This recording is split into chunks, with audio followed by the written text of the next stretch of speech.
活动中心毋仅是政府推动地方发展的重要据点，也是在地艺术团体也是社区展现基艺的上好舞台。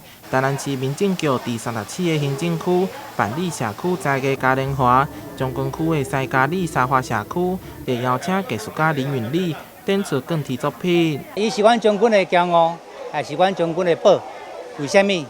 因为伊用伊的农忙时间，还是伊灵感来的时候，来起来做咱的铁雕这艺术品。林允丽原本是用稻草创作，也毋过无好保存，才改用钢铁创作。透过发挥技法，将台湾早期农家生活情景呈现出来。每一件作品拢栩栩如生，非常的厉害。我创作这个作品的目的，嘛毋是讲要来发大财啊啥，是要感念过去咱的迄个先人，也是咱的时代人，伫即个土地打拼，咱才有今仔日呢。